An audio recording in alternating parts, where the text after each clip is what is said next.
Saudi আরবের জেদ্দায় সড়ক দুর্ঘটনায় প্রাণ হারিয়েছে লক্ষ্মীপুরের একই পরিবারের 4 জন সহ 5 বাংলাদেশি।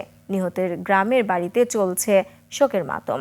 গুরুতর আহত একজন শিশুকে সৌদি আরবের হাসপাতালে ভর্তি করা হয়েছে। প্রতিনিধি জান্নাতুল ফেরদৌস নয়নের তথ্য ছবিতে বিস্তারিত ডেস্ক রিপোর্টে।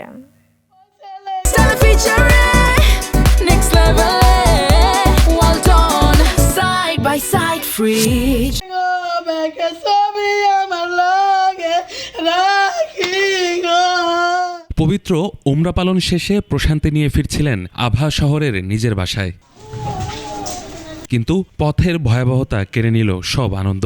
রোববার বাংলাদেশ সময় রাত 3টার দিকে সৌদি আরবের আভা এলাকায় নিয়ন্ত্রণ হারিয়ে দুর্ঘটনা কবলে পড়ে তাদের বহনকারী গাড়িটি।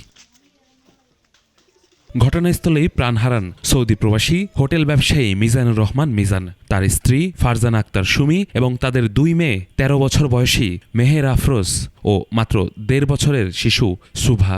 মারা গেছেন গাড়ি চালক জিলানি বাবরও। আল্লাহর রহমতে ওমরা করছেন। ওমরা করার পরে ওমরা শেষ দিয়ে ওনারা আল্লাহ দিলে মদিনায় গেছেন। মদিনাতে ওনারা জিয়ারা করছেন। মদিনা জিয়ারা করার পরে ওনারা জিদ্দে আসছেন।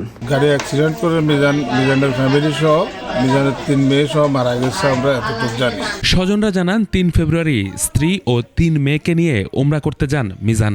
দুর্ঘটনায় তার মেজ মেয়ে ফাইজা আক্তার গুরুতর আহত হয়ে বর্তমানে জেদ্দার একটি হাসপাতালে চিকিৎসাধীন। কর্তৃপক্ষের কাছে অনুরোধের সবিনয় অনুরোধ করিতেছি, আমাদের লাশটা যেন আমাদের মাঝে অতি দ্রুত একটু পৌঁছিয়ে দেয়। এদিকে এই খবর এলাকায় পৌঁছালে শোকের ছায়া নেমে আসে। বাকরুদ্ধ হয়ে পড়েন মিজানের বৃদ্ধ বাবা শহীদুল্লাহ। উপজেলা প্রশাসন মরদেহগুলো দ্রুত ফিরিয়ে আনতে সব ধরনের সহযোগিতা করার আশ্বাস দিয়েছে।